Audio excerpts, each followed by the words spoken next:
Are we doing this? Are we doing this? We're doing this. Okay, here we go. For real this time. Yes, sir. Yes, sir. Okay.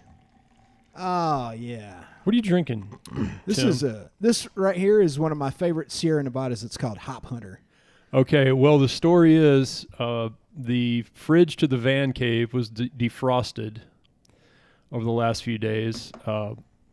That little fridge has a cool feature that I didn't know about. It's like a built-in thing. A refrigerator has a cool feature? Yeah, see there? Yeah, apparently when it needs to be defrosted, you can't close the door on it. It actually, I'd forgotten about it so long that it built up enough ice, it shoved the little freezer door open and it wouldn't Pushed close. itself open, yeah. And so guests and everybody that come by bring stuff, and I had no idea that was in there. So Yeah, enjoy. because I brought these. Sometimes the jokes just write themselves. And they do indeed. All right. They do.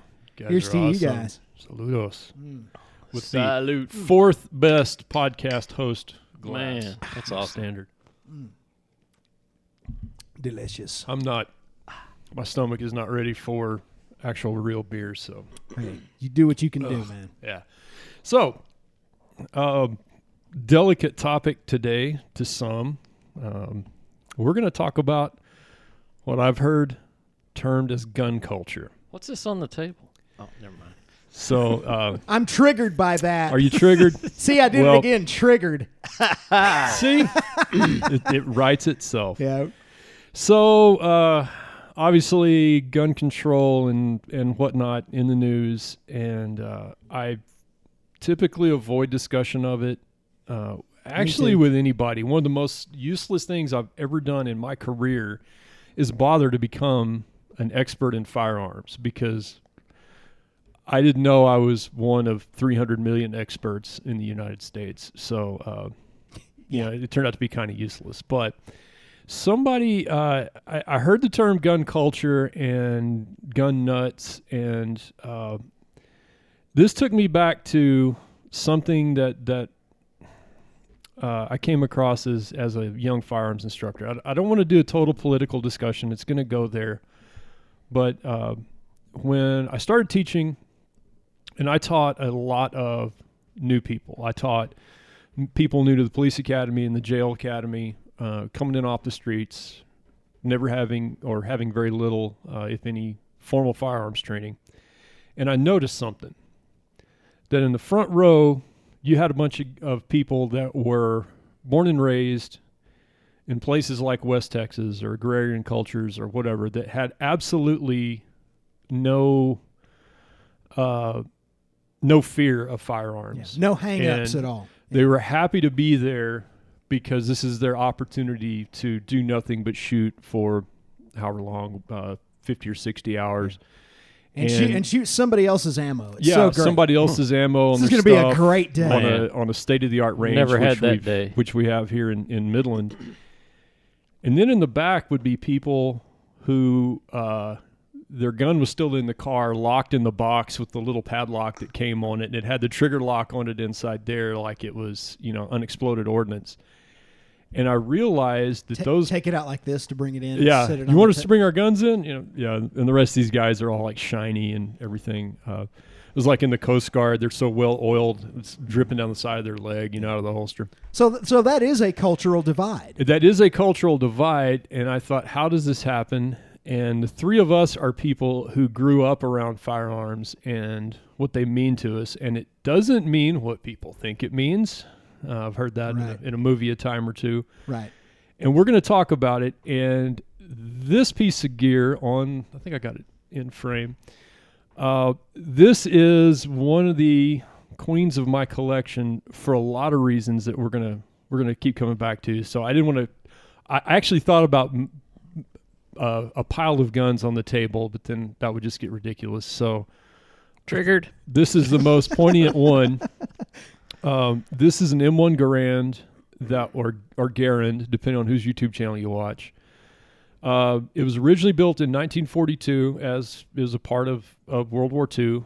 It was at the time a technological breakthrough that actually gave the U.S. an edge in the war. It is a dreaded semi-automatic centerfire rifle And it's over 70 years old. It is. It was sold.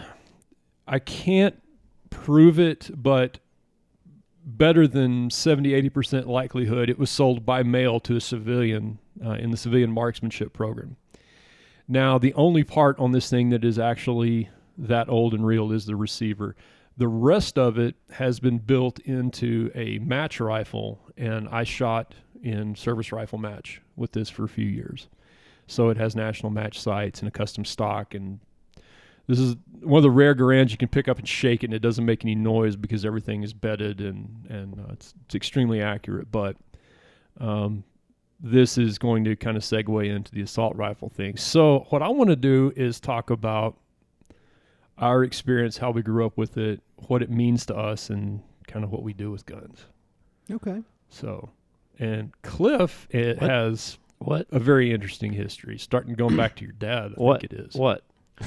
Shooting and competing. Oh, you want to know all about my story? Well, the competition angle and all that. So, okay, so yeah, I literally grew up with guns. I mean, and when I say that, I had a photograph, a framed 8x10 picture of a Colt Peacemaker hanging over my crib in my bedroom when I was a baby. I mean, that's that. I'm not joking. Lord, please let that be 100% true. That is awesome. That is my dad was very involved in the decorating of my room Awesome. And your dad was a cop. And we talked about that a couple episodes ago. But I can tell you one of the stories that my dad told me when he was in elementary school. He had a little. His family. I don't want to say they were rich, but he had a little bit of money. Okay, a little bit of gentry going on. And he had but he didn't have a gun. I mean, we're talking elementary school. We're not gonna, 4th grade, 5th grade. And his neighbor that he went to school with had a rifle, had a .22 rifle. So he said basically every single day when they got out of school, him and his neighbor walked from the school to the store. It was Ratjin's grocery store in Coleman, Texas, and he would go in and buy a box of .22 ammunition for 50 cents. And they would go to his neighbor's house, and they would get his rifle, and they would go shoot that box of ammunition. Yeah. This is like every day. Every day, yeah. That's what they did. And he goes, I had the money to buy the ammo, and he had the gun, and so we were friends. And so that's basically what I'm saying is that's the environment that I grew up in. Right. I had, I think the first time he took me shooting an actual firearm, I was about 5 or 6. Mm-hmm. I got my first BB gun. I was too little to cock it. One of those little Daisy, yeah, Red Ryder. The little, basically little Red. I wasn't big enough to cock it when I got it. That's how small I was, and I shot a million BBs through that thing. And as I grew up, I bought my first actual gun. I bought myself. My dad took me to a gun show in Odessa. I had $250 cash that I'd saved up. I was 16 years old, and he took me to the guns show, and we were walking around the gun show, and this guy had it was a Smith & Wesson K38. K-frame, yeah. K-frame, it was the combat masterpiece with the adjustable sights, and we were just walking along, my dad goes, there's the gun you want right there, it's $250. I gave the guy $250 cash for it, and he handed it to me. I was 16 years old. We have a similar story on that. And I still have that gun, by the way. But anyway, so what I'm telling you is as I grew up, I got into competing, bullseye competing. I've done trap and skeet. I wouldn't say I competed, but I've done it. I've done trap and skeet, sporting clays, high-powered rifle, the pistol. I've done both the bullseye pistol and the International Defensive Pistol Association, the IDPA shooting. Mm-hmm. I've done all that stuff. I've been a CHL instructor. I've been an NRA pistol instructor. So I kind of feel like I'm pretty much the definition of the gun culture. You know, I'm an NRA member, a Texas State Rifle Association member, Midland Shooters Association member. So, and to me, they don't hold. They're just. It's just ubiquitous. It's just something that you have. Yeah. Yeah. It's ubiquitous. Yes. Yes. Thank you. That there's not anything special. Yeah. Right. And that's. I how mean, it was. don't get me wrong. I love collecting guns. I love owning guns. I love shooting guns. But I think the point I'm trying to make is it's not a magical thing. Right. It It's doesn't not hold this- special powers. Right. It's a tool. Right. I want to take you back to the BB gun because I think we all started on the same one. Oh yeah. And I bought my son one when he was, I don't know, 6, 7 years old. You remember what would happen when you would fire it with the lever open?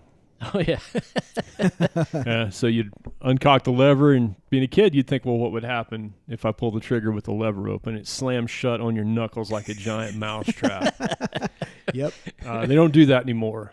My son's Red Ryder, which is here at the house, as a matter of fact. They won't do that anymore. But yeah, a similar thing to me, and my family wasn't huge into guns. My uncle did some bird hunting, and some others did things here and there.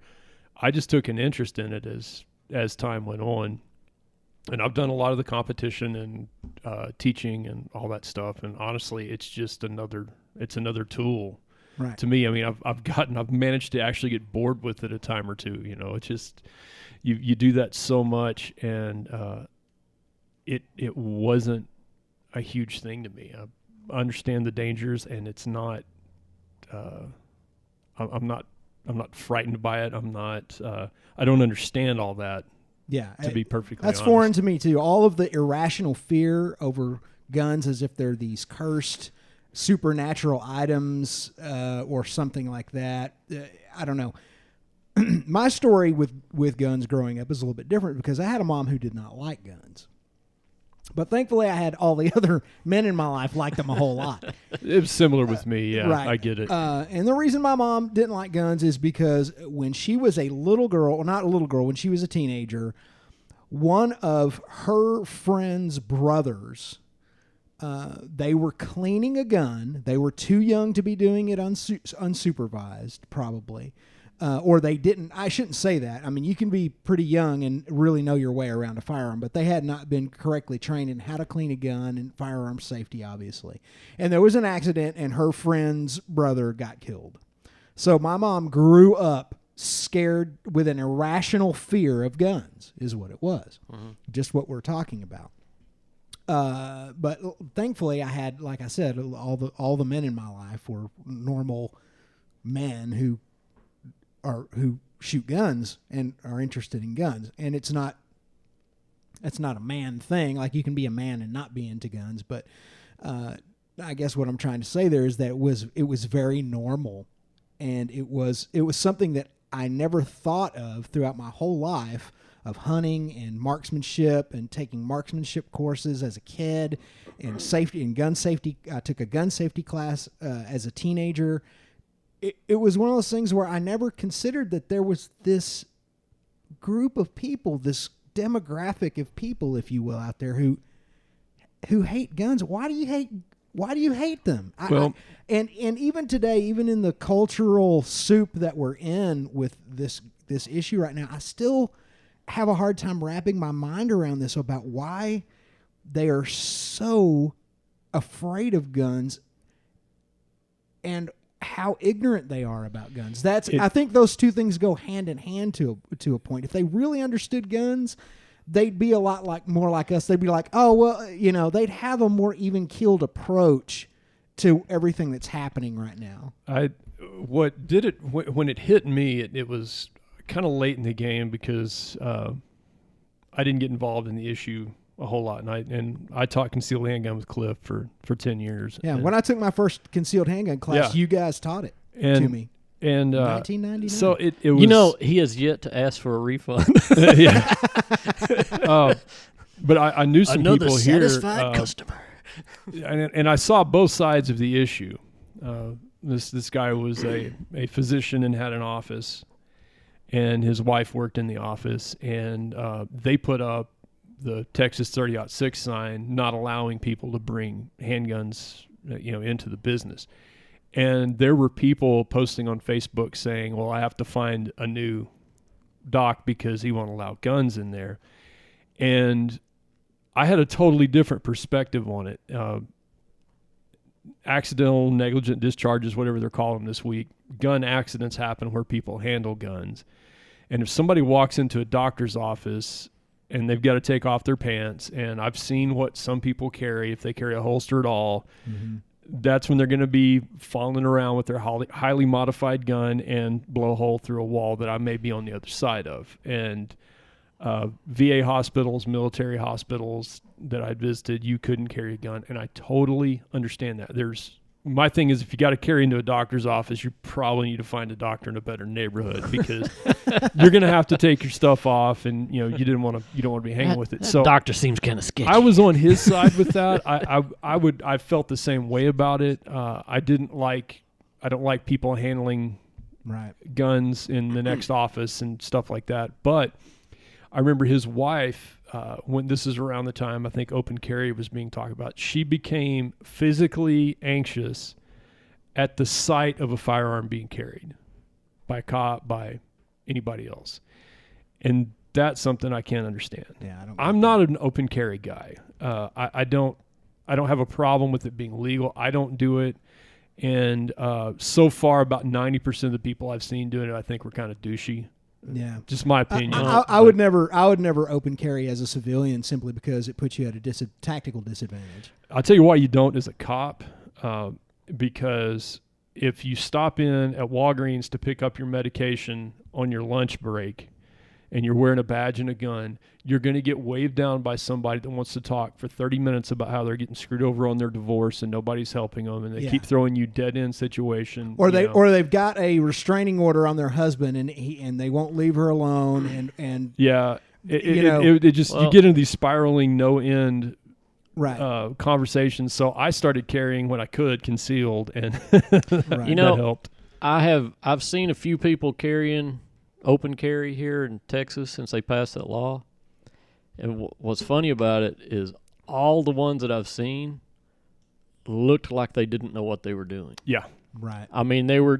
You know what I'm talking about. They had jinky holsters that didn't fit right and were flopping around. They tend to wear the weapon in a way to where they're intentionally displaying it rudely, if that makes sense. Well, I wouldn't say I haven't seen that, but what I'm saying is the way they're wearing it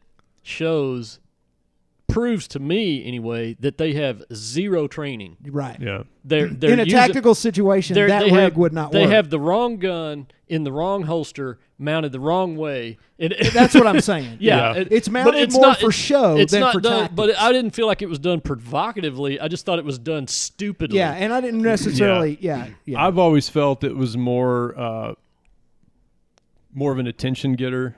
Yeah. That was the couple of guys that I'm thinking about off the top of my head were like that. And the other one, actually the one guy I ran into, I was helping my son move some stuff in his apartment, and this young guy came walking by, and he was carrying a gun, and he knew my son, and we just struck up a conversation, and he was carrying a Glock in like a $17 exactly. Crap holster with the magazine holder on the holster. Yeah. And I have one of those. Shut up. I didn't. I don't wear it. If I ever see you wearing it, I'm gonna punch you in the face. Everybody winds up with one of those at some point. Anyway, and I struck. We were talking because he knew my son, and I wound up giving him a good holster that I wasn't using anymore. But that's just something a lot of people don't. It doesn't really get into their head, but I still carry. Of course, now I have the retired cop ticket, but I don't want attention. I don't. No, that's my whole thing. And I was I went to a public firing range the other day, and there was a guy working. He was building stuff at this range, and sawing wood and hanging out, and he had a gun strapped to his side. And I thought, hell, when I have to move a file cabinet or something at work, I take the damn thing off because I got tired of replacing sights from banging them on doors. And there are folks that just want to do that. And I thought of a way to articulate this. A lot of people read into, they mind read and project, and they say a gun gives a guy, it's typically men, but Superman sense, making up for inadequacies and all like that. And I thought all the way back to when I was a kid, and if it gave me any kind of a feeling or anything like that, it was sort of a superhero kind of thing, right? Mm-hmm. Because good guys, be it the Lone Ranger, you want to protect people, or be it the Lone Ranger, or if you're older than me and you're into John Wayne or whatever, the good guys carried guns and did battle with evil, and that was kind of what was in my head. If there was any sort of an ego, or however you want to put it, emotion attached to it like that, that's what we had. It wasn't this makes up for my small tool or whatever else. That's propaganda. That's just all that is propaganda. But the thing is, propaganda or not, people believe it. Yeah. And then you see the guy in the convenience store with his BDUs tucked into his pants, carrying his stupid gun with his stupid T-shirt, and you really hate the guy. In fact, I walked into a guy, Pilot. Ladies and gentlemen, if you pass through the Pilot in Big Spring, Texas, just get out, go get a bag of chips and a Coke. It's always a freak show. I mean, from I swear, mustachioed, snuff-dipping lesbians to this guy with a gun, you'll be taking pictures of people there. I actually laughed and took a picture of this guy because this is what we don't need in the world of common sense with handguns. But if you're carrying it for attention like that guy, but that was one out of millions. Now, here's another thought that I had, and another thing that led me to want to do this episode. I was sitting at chemo the other day, and so you're sitting in a chair anywhere from an hour to 4 hours in my case. So everybody goes and they build their nest, right? And they scrape up their favorite blankie and their pillow and all that stuff from magazines. Everybody's got a phone. Sometimes they get a laptop. And I think there were, 15, 20 people in there that day. And I noticed how many of them had like a tablet device, like, not a laptop, not a cell phone, iPad, larger than a Kindle, but yeah. And I sat there and I did the math in my head thinking about the average handful of people that I knew. And I would bet that the AR-15 is more common than one of those devices. Than an iPad? In the average home. The crowd that you run in, or at least there's more ARs than there are iPads. at least firearms. That's certainly true. For us, yeah. Okay. Everybody with an AR, raise your hand. Yeah. Everybody with an iPad, raise your hand. Yeah, okay. It's a 3-0. Yeah. So that's a harsh ratio. That's when you get into the numbers thing, and poor Horatio. I don't participate in a lot of online discourse because it's emotional and pointless. It just doesn't change minds. You can't change somebody's mind in a Facebook argument about the nature of the AR-15 or the AK-47 or any other tactical or assault rifle. I'll tell you how it hit me, and we'll get back to the fun stuff. But we should probably say that on principle, though, before we move on. Sure. If you want to open carry. But don't be a dick. Don't be a douche. Don't be a dick about it. And for God's sake, be tactically correct in how you do it. I would just if you've never had any tactical training, get it. There are lots of really good places to get it. Encourage anybody, if you intend to carry a gun, you need to get training, and a CHL license is not training. No. Thank you. In a conversation, a Facebook conversation I had last week with a friend I know through an online cancer survivors group. He's in California, obviously on the opposite side of the gun thing, but a very reasonable person. And his conversations, he's in a pretty smart circle, and I can comment on his posts, and it's not visible to everybody, and I don't bring all the weirdness with me from both sides. We had these conversations. But there were people bringing up a lot of the stats. Okay, your chances of dying from a firearm or your child being injured by one go up if there's one in the house. No shit. Well, but let me, and I get that it does rise. But here's the thing: that truisms. Here's they are what true. started this. I was reading about 3 out of 4 truisms are in fact true. I was on in a group on Reddit that deals with statistics and facts and numbers and stuff, and it's interesting to watch these. And they're all math geeks, like statistic geeks, like Clif. Not me. And I'm a poser. This guy was taking numbers on dog attacks, and he did the math, and he averaged different numbers, so different sources, and he came up with a number that said it is more dangerous statistically to bring home a pit bull to your kids than a firearm. And then he proved his math, and it was like a school project this guy was doing. And a bunch of other people came in and they picked at his wording and some of his figures here and there and slid it around. And I thought, holy shit, what more emotional thing could you say in social media right now? And then that's when it hit me. It really went home that it's not about I think it's more about upsetting your political opponents than it is. Right. It's a game. Else. It's more about it's a game more than anything else. It's a contest. Yeah. Well, And you're right. You when you bring firearms into your house, you have a certain amount of risk that you need to manage. It doesn't mean that the risk is unmanageable, but it does mean that if you don't manage it, something bad could happen. But that's a great study or a great statistical comparison because having certain types of dogs increases the chance of your kid to be killed. But then there's a whole other there's counter.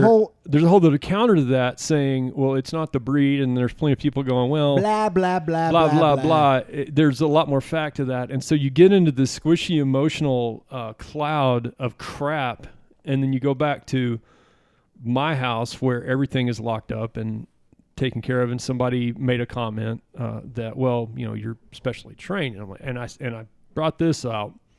Yes, I am. However, everyone will still disagree with me. Yeah. And it doesn't matter. In an internet argument in particular, in nobody life, cares dude, that you're a certified firearms specialist. Nobody cares at all. And that brings it back to just being a contest. I have had people bring me onto a case to testify as an expert in court on firearms, and I will say, okay, 1, 2, 3, 4, 5, and they argue with me, and then you're going to have to find another expert, because right. I actually had an anti-gun attorney try to get me to sign a deposition to say that all firearms are intended to cause bodily harm. Like all firearms are weapons and instruments. And I said, look, political bullshit aside, I can't sign that because it's not true. Right. I have guns that are $3,000 paper cutters, or hole punchers. That's it. I have a gun that it's not made for that. It's made for shooting clay targets and birds. It's not intended for that. You can use it for that, just like I could use that 3/4 base to take Clif out, which hey, be pretty easy. I don't like where this conversation is I going. had to. You have to explain this and turn it and then. But the thing is that when you're dealing with emotions and especially fear, and I both sides always default to the fear thing way too fast for me. Both sides do it. Yeah, well, and it's because fear. Human beings in general, no matter where they fall politically, socially, philosophically, or religiously, are historically very easy to manipulate through frightening them. And that, unfortunately, is where both sides of this argument go in rallying their own sides. Yeah. And that's a mistake. Well, let me throw something out there. So you mentioned earlier, Matt, about, that for some people wearing this gun gives them some kind of feeling. In your case, it was the superhero feeling. Well, the only feeling it ever gave me was a feeling of added responsibility, and that's exactly what you were saying, Tim. When you bring a gun into your house, you're taking on this added responsibility for this item. Let me clarify. That feeling I got was when I was 5 years old with my toy cap and ball. But the feeling of responsibility was trained into me. Yeah, right. Yeah, and that was. But that's all I ever got out of it. And it probably was training. That was poured into concrete because if I wanted to be able to shoot, even my BB gun, if I wanted to be able to shoot, that's something I had to pick up, and that's that's what we teach now. And that's I something get it. I totally get it. That's something that gets totally dismissed in this fear culture on the other side of the gun issue. These people that are irrationally afraid of guns and think that they all should be done away with, is that I take offense to the fact that somebody thinks that I'm dangerous when I have a gun or that I'm irresponsible with my firearm. When I have my firearm on me, you better believe that it is at the top and forefront of my mind that I have that weapon with me. Every decision I make, everything I do is done with that in mind, and that goes back to our culture, the way we were raised, how to be responsible with firearms and how to do the right things with your firearms, and to have a lifetime of accepting that responsibility and successfully executing it and using firearms in our lives and where we live to make our lives better in a lot of different ways. That's an affront. And I think that's one thing the other side doesn't get, is that we've spent our entire lives honing our skills with firearms and having a reverence for what firearms are, and that is immediately dismissed by the other side, and that literally is an affront to me. The position that I see is that it's treated as a hobby, and that I should be willing to give up a hobby to stop the slaughter. And I'm going, it is absolutely nothing like that. That's not even, that makes absolutely no sense. And one of the reasons I brought this gun out that I will discuss with our viewers at first. Again, this was the assault rifle of its age.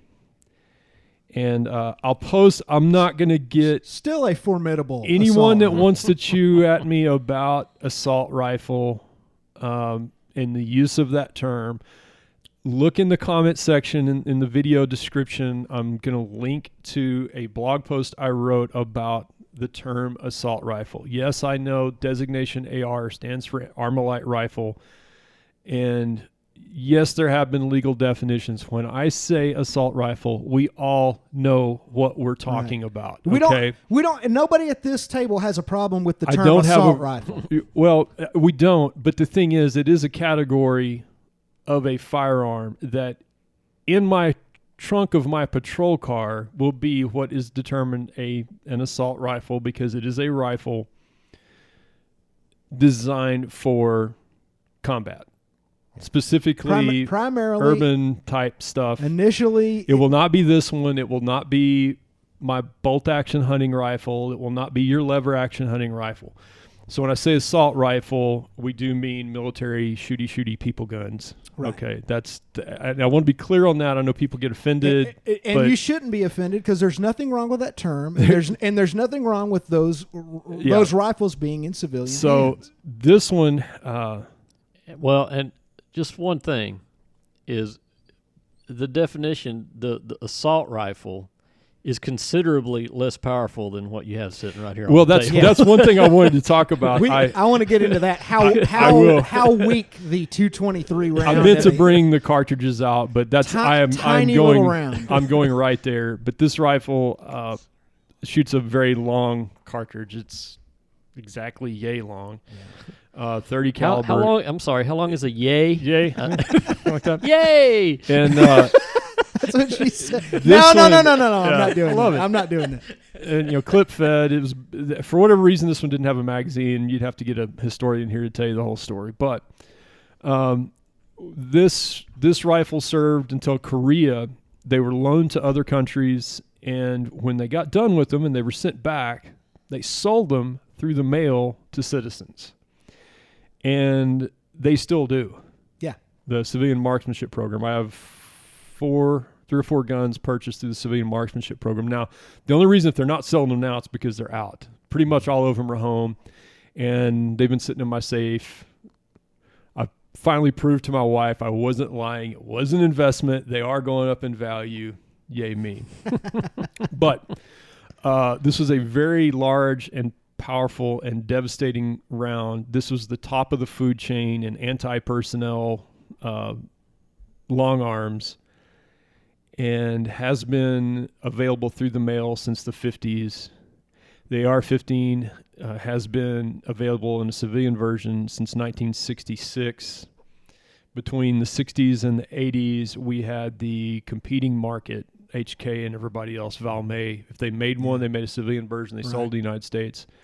We started having school shootings in the 90s. Late 90s, mid to late 90s. Mid-90s, yeah. So I don't want to totally tangent off on that, but that goes into I am more asking about the question, what changed? Yeah, something's changed, and should those people be able to get those weapons? The answer is hell no. But we got to figure out how to go about it. But people got to let go. Both sides have got to let go of their political bullshit. But I had a conversation with an anti-gun person or super gun control person, however you want to say it, and was in the room when we were talking about hunting weapons. And I hunt deer with a 223 because I don't hunt huge deer. I hunt meat deer, and I shoot 1-2 a year. 223 is great because it's very safe. That's what the AR-15 shoots. Where there may be other properties nearby, I don't want the bullet to go that far. One thing about a 223 is there's less mass to it, especially you shoot a hollow point. It'll tend to fragment, a little less danger than a bigger, heavier, chunkier 30 caliber round, zinging off over the horizon. Plus, I have a ton of it because I've had a lot of 223s, and I'm familiar with it. We were discussing hunting guns, and I said, I don't really want to deer hunt with my AR-15. And the reason I was going to say it is there are smaller, lighter things that you can carry. And when was the last time you fired more than 2 rounds hunting a deer? And this person popped off, I don't understand why you would hunt deer with an AR-15. Essentially because it's so devastating, there would be nothing left. and then I thought, oh, it's so retarded. And this is the thing.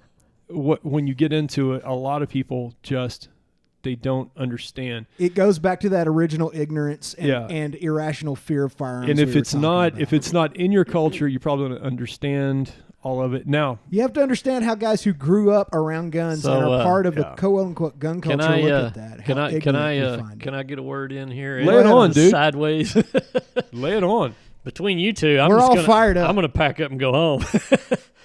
Okay, well, this is a nice segue, but it's funny how, when we first started this conversation, we were going to talk about the gun culture. We hadn't got out yet. And then we immediately started talking about the anti-gun culture.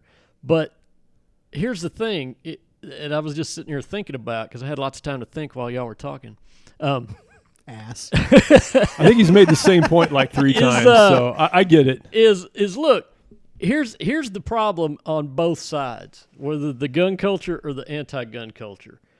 And the problem in the gun culture is not guys like us. The problem is the people that believe the gun is magic.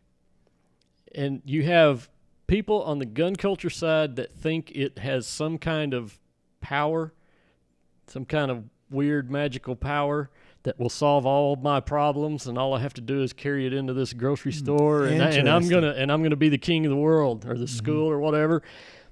And at the same time, in the anti-gun culture problem is the magical thinking. This gun will totally destroy a deer from 5,000 miles away, so why would you even want to touch it? And what is causing all this magical thinking is Hollywood. Agreed. Yeah.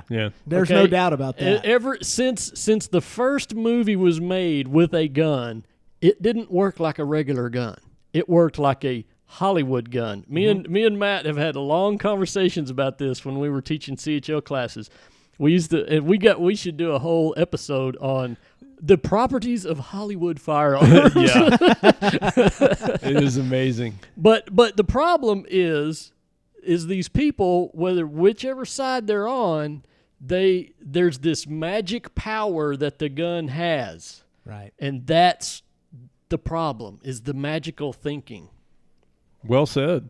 That's the best point that's been made in the podcast. Yeah. Yeah. Yeah, you're right. If Unreasonable. If you could get past that, a lot of these problems would be solved. Right. Okay, because the whole thing about the mass shootings and all that goes back to a lot of things that is way beyond my pay grade as far as the psychology of it. But at the heart of it, there's this magical thinking that this firearm is going to solve my problems. Mm-hmm. Or cause massive, impossible problems. Yeah. Right. Okay. So, That's very well said. Yeah. Yeah. And that's something I think we get out of being close to it is you understand what's magic and what isn't. And if your knowledge of it extends to movies and social media, and I'm going to carry it further, man. I think social media has been even worse. Sure. For it. Sure. Much more recent, but yeah. Yeah. Yeah. Well, social media is just not that old. Hollywood has been grinding this into our brains since forever. Well, since Mannix. One of my favorite. Yeah. Mannix. Yeah. Where the hell did that come from? I don't know. I just pulled that out of my ass. How many 70s people died at 75 yards with a snub-nosed 38? Exactly. I remember there was the story about the rifleman. Yeah. That's a perfect example. The story about to parallel exactly what you're saying, the switchblade in Texas. Okay, switchblades have been illegal, and when we were kids, man, a switchblade was like having a low-yield tactical nuke, man. You know, some kids show you a switchblade on the school bus. Holy hell. My dad bought me one in Mexico and gave it to me. It was that like, used to be this was the coolest thing in the world. Everybody that had a cool switchblade, they got it across the river to swap meet. You know, there are all these cool things. And I remember, kids showed me one in shop class. I'm like, holy hell, it's the coolest thing ever. And then they became legal or they were always legal for law enforcement. And then they turned into a fad, right? So all of us carried some kind of an automatic knife. And then the law was removed, which I understand was kind of a joke the way that came about, the way that lawyer explained it. It was a rider. It was not rider. You can tell I've been a professional musician. It's not like a contract rider. It was actually an addition onto a bill. It said, hey, if you pass this bill into law, all this other stuff becomes legal. Right. And switchblades was one of them. As almost a joke, from what I understand, from what that they told us. That anyway, we'll get back to that later. But there you go.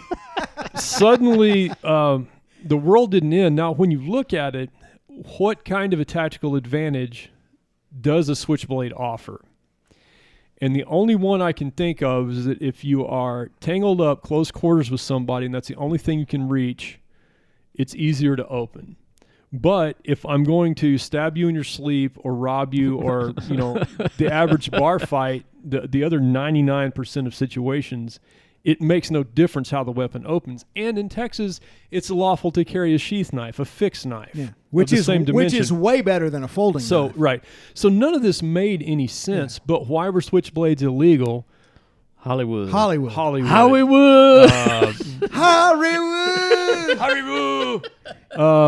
Rebel Without a Cause, right? Rebel Without a Cause. Yeah. Pulls out the Beltrami, the big Italian stiletto. Yeah. I wish I would have brought mine out here. I actually have a Beltrami. Yeah, you gave Beltramis to us. I use them for as Christmas letter openers. One year. Yeah. Kids, that's what you want to ask for Christmas. So that's all. That's a great point.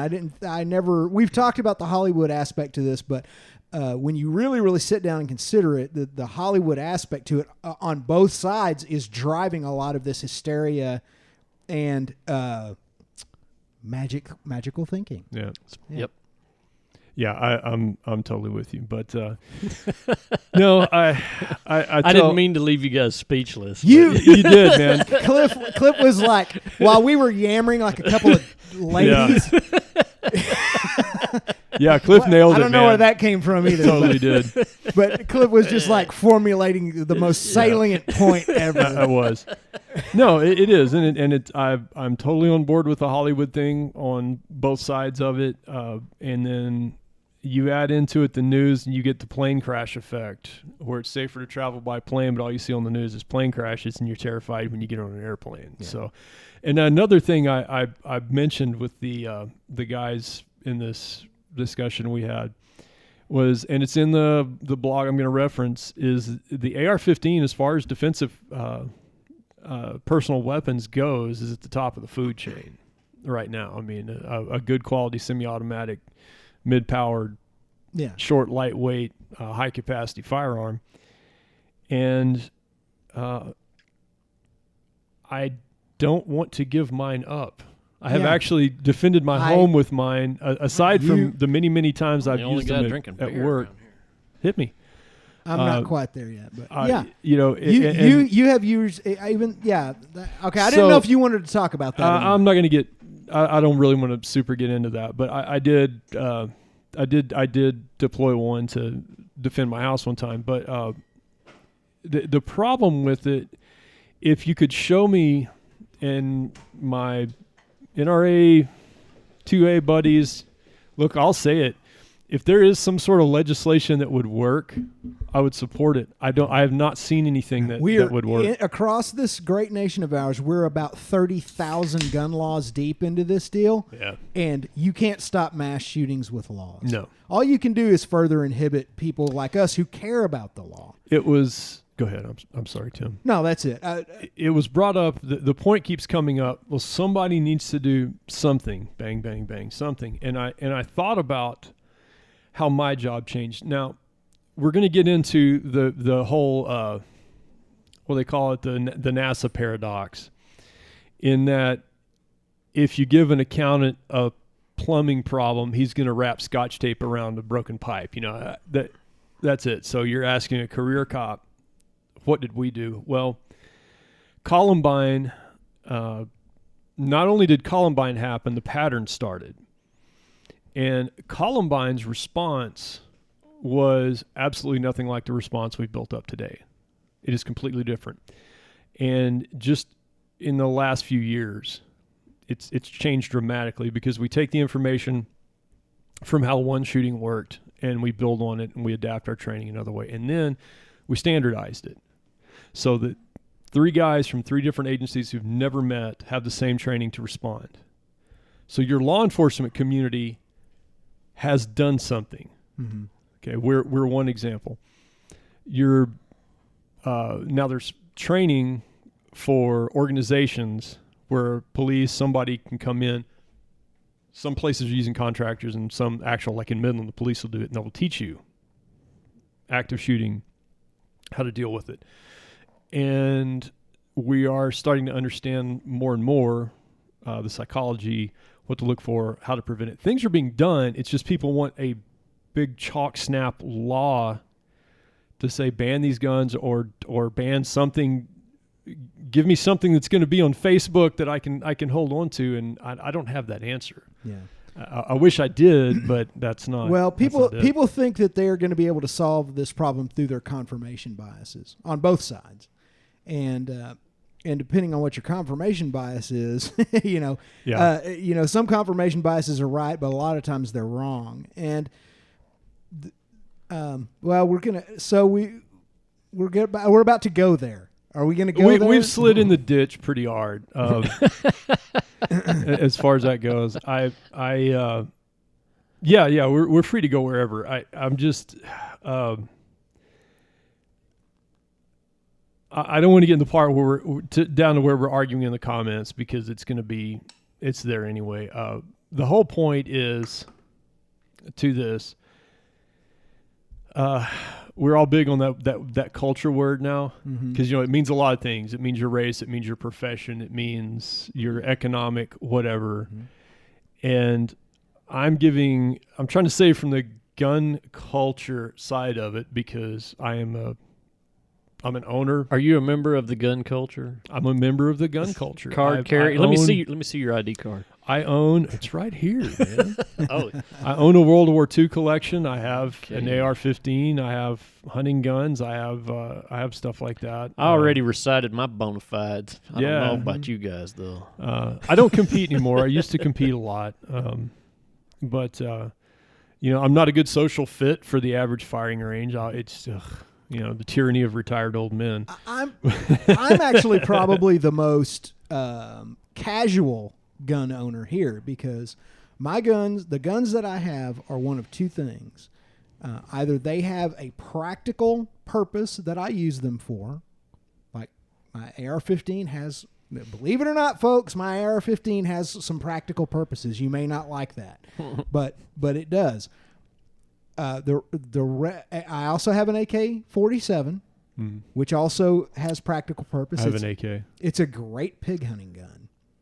I just wanted an AK. range. I'd never had one, so it was cheap. Now I feel left out because I don't have an AK-47. But those are the only two quote unquote assault rifles that I have. I'll put my address in the comments if anybody wants to send me an AK-47 so I can have one. The rest of my guns have either a practical application, home defense, personal defense, hunting, or they are an heirloom of some kind. Yeah. And that's maybe where we can go to keep us from going down the road of, what happened in the 90s that all of a sudden there started being all these mass shootings. That's a whole other episode. That's a whole other episode, that we had. I don't know that we can talk about it. We're not going to answer anything. Yeah, I'm not qualified to talk about that. I'm really not either. I mean, other than, that comes down to your own personal truths and your personal perceptions about society. But it comes down to a lot of unanswered questions. You want to, I get into that one. What about Sweden? What about whatever? I don't know how to answer any of that, no, but I'm the same way. I have 3 firearms that I use regularly that are defensive. AR-15, super light, the Ruger LCR, little 38 5-shot revolver that's really light, pocket gun that'll go anywhere. And I still carry my Glock 19 that I've carried since I became an investigator. My go-to sidearm for the past 20 years since I was in law enforcement is a Smith & Wesson Sigma 9mm. I put 87 bazillion rounds through that gun, and it's my favorite handgun I've ever had. What's the last gun you shot from right now? Wow. It was a suppressed 300 blackout. Okay, well, that's pretty impressive. What about you? Last gun I fired was my open sight 30-30. Wow. Yeah. The last firearm I fired was a very cheap little German 22 caliber Derringer with a 3-inch barrel that had rat shot in it, and I killed a rattlesnake in my backyard. Nice. That is a good. That's about the only good use for that gun. Exactly. If I was trying to shoot you right now, I would probably miss. Yeah. But with rat shot, it's fantastic. Yeah. I got to shoot one of those little mini revolvers. I may have a picture. I'll put it up. It looks totally ridiculous. Yeah. It's the equivalent of a circus bear on a bicycle with me shooting this gun the size of my thumb. I don't know that I ever hit anything with it, but I finally got to shoot one of those. So, but the 300 belonged to a relative, and I just never shot one. Yeah. And it was kind of cool. Yeah. So heirloom wise, let's talk a little bit, maybe for those who might find this podcast and be opposed to our way of life, about the heirloom aspect of this, the family aspect of this, and why that is important. I think that might be something of value. I most recently can speak to this because one of my best friends I've ever had in my entire life gave me an M1. Oh, yeah. And he happens to be sitting right here. Yep. And it's a 1941 M1. That dude's a jerk. December of 1941. Yeah, December 41. Yeah. It means a tremendous... I don't know that I'll ever fire the gun. It means so much to me because Matt gave it to me. It was given to me. I have a huge superstition. I can't sell a gift. of a gun. You know, I can't do that. And it was gifted to me by a customer, Earl Craig. He's a well-known Midlander. And what we thought was a gun that he got for $100 back in the 70s turned out to be worth thousands, because it's a very rare example of an M1 that was loaned to England, to the British Home Guard, and then sent home. It's a 1941 Michael H. Sullivan approved M1. It's very rare. And it was returned, sold. He bought it through an ad in the NRA magazine for CMP. He got it for $100 in the 70s. Wow. And I got to get you the paperwork on That's it. incredible. And that's when you look at these things, these are history. Yeah. And that's why I have a World War II collection, but because of the history and what all that means, and the engineering that goes into them, to me, is fascinating. This thing is like a watch. It's a wonder it works when you get to the inside of it and tuning it, especially for competition, because I had to deal with some gremlins in it, and it's phenomenal how it works. I mean, in my estimation, compared to the AR-15 and more modern guns, it's sort of kind of a Rube Goldberg thing. It's a little more than it needed to be. Yeah. So there is that aspect to it, and the those of us in the those of us in the gun culture take particular exception with the anti-gun culture not understanding that part of it. Always. Sometimes they do, but that's one of the least things. I also have a couple of guns, long guns, that my grandfather gave me that are tremendously important to me because of the memories that we formed with those, and because it's one of my only connections back to him.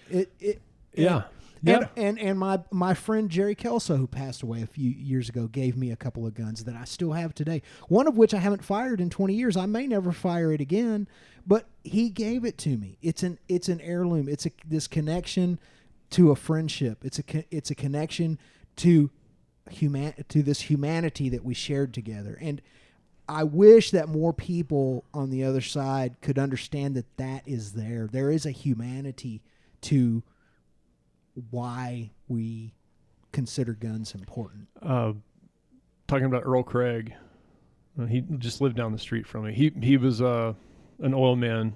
He came from up north to Midland and made a lot of money. And he was a pilot. World War II, saw the, I think, Nagasaki explosion from the air.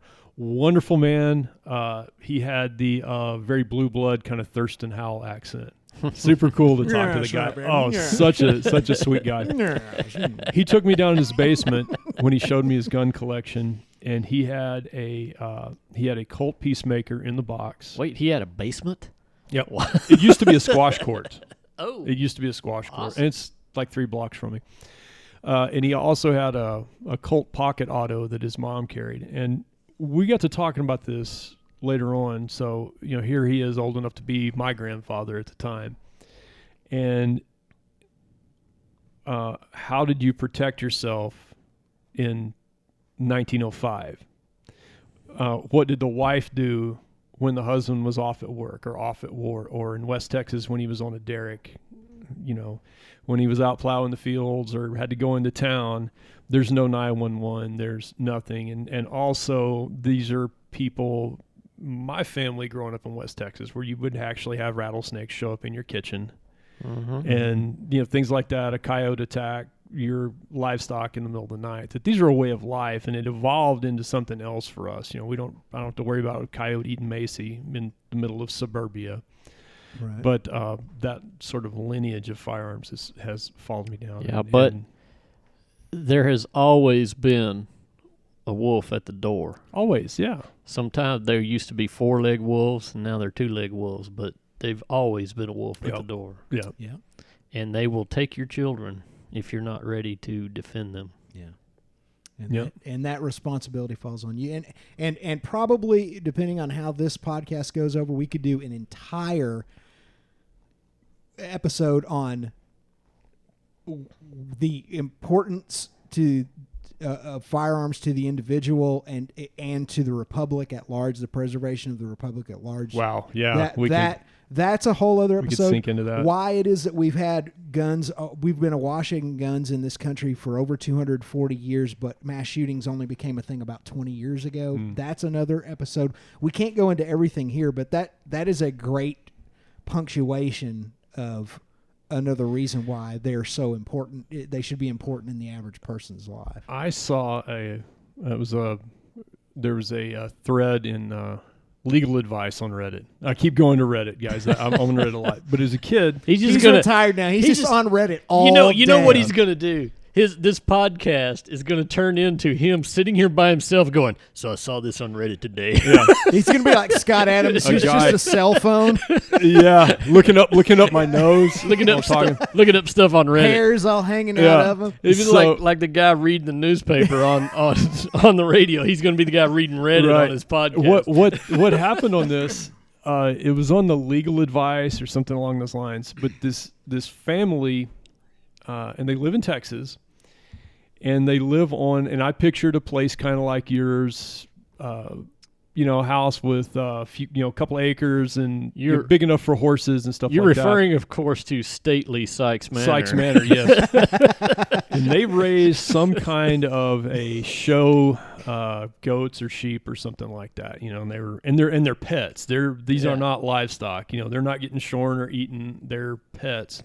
Yeah, their job is to mow the grass. Yeah, and a neighbor down the road who doesn't give a shit about where his dogs are. The dogs keep coming and killing and injuring their sheep. Yeah.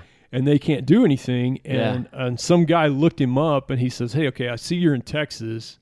Shoot the dog." And he said, "Well, my family's anti-gun. I can tell you a story about that." Right. Go ahead. Yeah.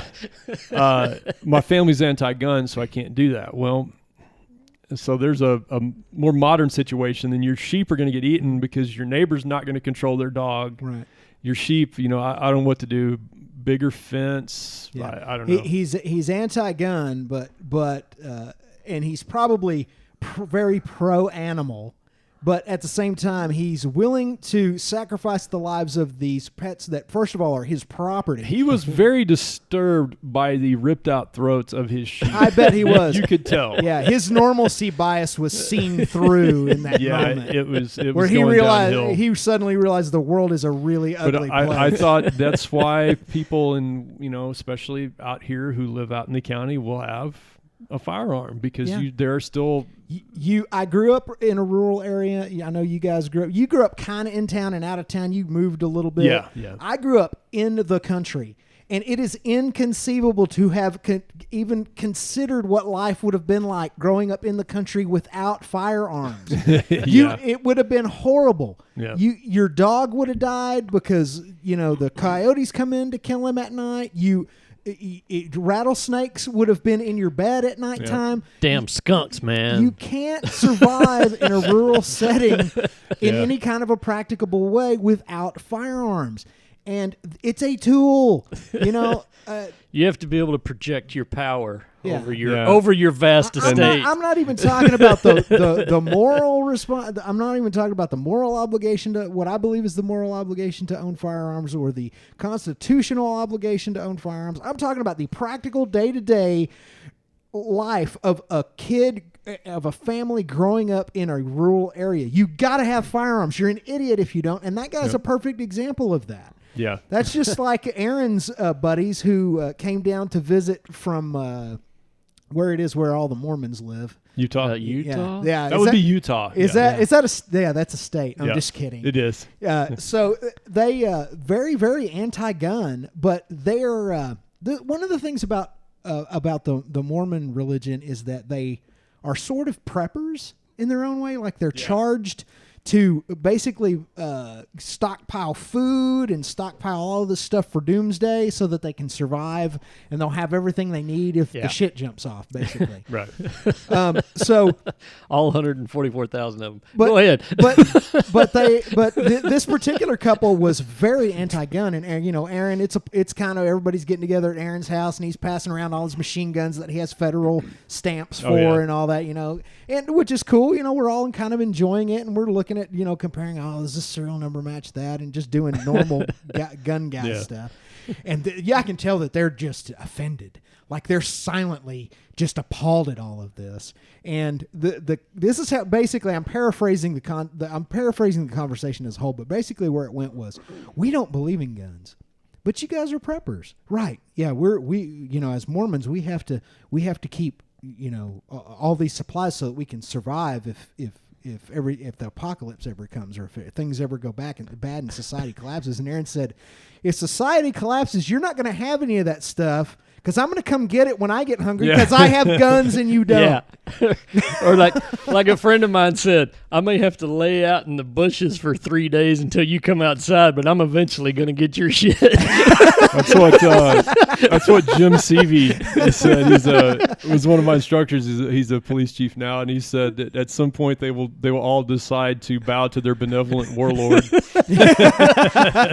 That's right. Yeah, and I mean that's all kind of in jest, but there's a practicality to that. Well, so hey, go ahead. Can you get back on Reddit and tell the guy that if he would go convert his neighbor's dogs to veganism, then they wouldn't kill his sheep anymore? That would solve the problem. If just vegan dogs would solve the problem. Some of the suggestions were not far away from that. Having dealt with many situations like that, there was a home in Midland where the goats had a goat door.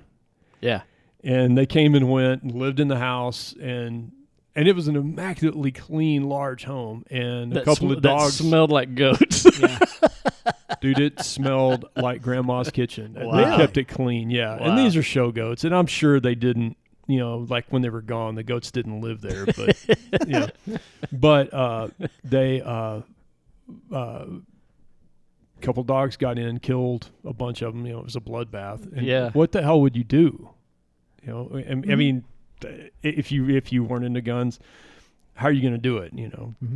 Without getting chewed up. Or essentially, at that point, if you don't have the amount of force you need to disengage, to stop the situation, you just have to kind of back off and let nature take its course. Yeah, because I know in Midland County, 900 something square miles, I've run over 20 minutes lights and siren to get somewhere.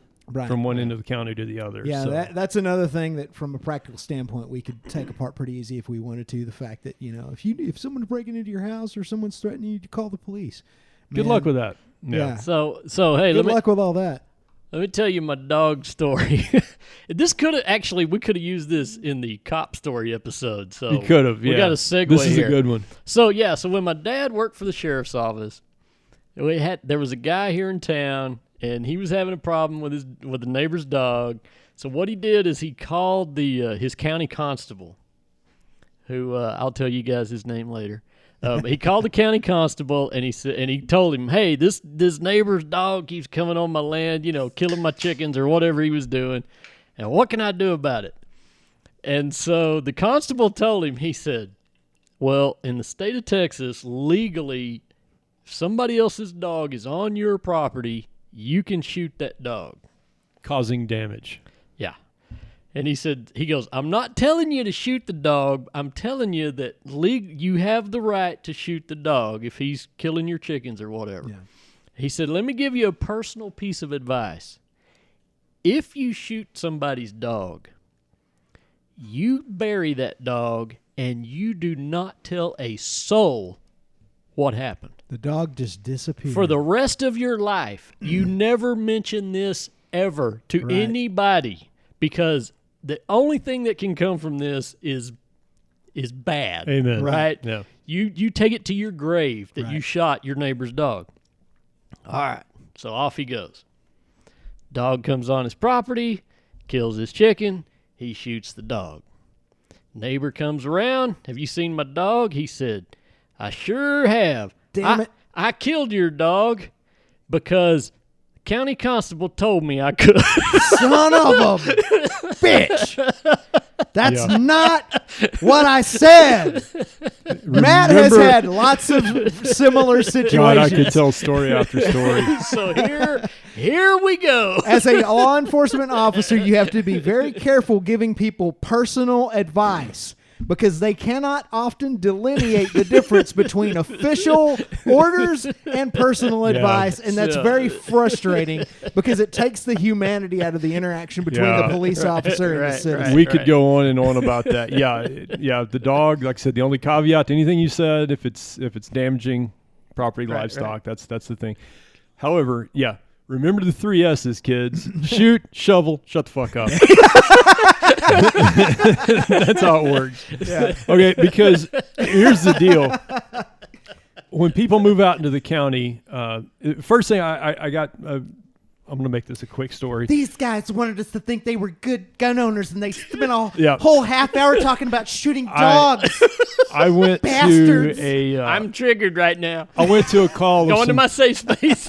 I went to a call of some poisoned dogs, and there were 3 or 4 dead dogs at this house, and they were all large breed. 3 of them were pits, and they were all dead and had obviously been poisoned. There was raw meat with you could see the green rat bait in it. Whoops.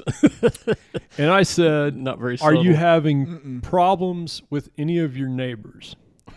You're about to have. And the first thing the lady said was, "Well, they've accused them of killing goats and chickens, but that's bullshit because my dogs never leave the yard." Uh-huh. And she lived out in the country in a neighborhood kind of like yours again, houses within reach. And so the suspect list was an entire subdivision of people with dead livestock. That, instead of shooting them, they poison the dogs. So the thing is, if your dogs, if a person's got dogs out running around killing your chickens, they don't care anyway, Yeah. but they'll suddenly care if you call them up, "Hey, I just shot your dog." So, Right. Suddenly, it's a award-winning, Suddenly they care pedigreed. Suddenly they care about the welfare of their collarless dog that they allow to run in the street on a 55-mile-an-hour county road and go wherever it wants. Yeah, that's when they call the cops. Somebody now they intentionally, care. yeah, somebody intentionally ran over my dog. Now I care about my dog.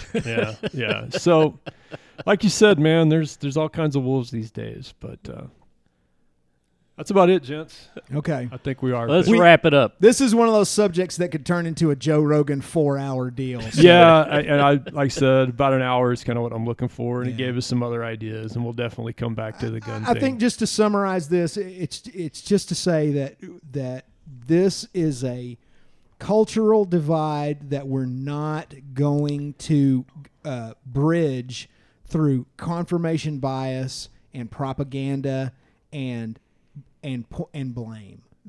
If there's any legitimate interest, if there's any really heartfelt concern to bring us together as a nation, none of the stuff we're doing right now in media and social media is going to solve this problem. No. And I think you're talking to 3 dudes right here who are law-abiding, good, honest people who no, go ahead. yeah, Matt's Sorry. That's a different Matt's episode. the best self-deprecator of all of us. No, go ahead. I'm just saying you're dealing with 3 dudes who, we're not giving our guns up.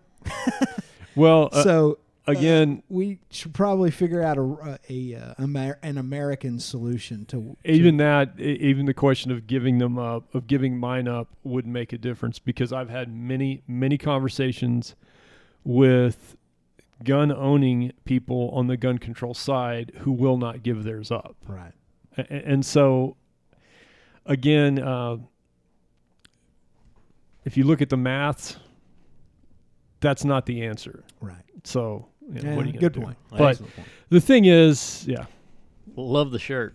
Oh, yeah. That's awesome. I look. can't remember where I got this. This is the that's Glock Racing team. I don't know where you got it either, but I got one just like it. Yeah, maybe you gave it to me. The Glock Racing team.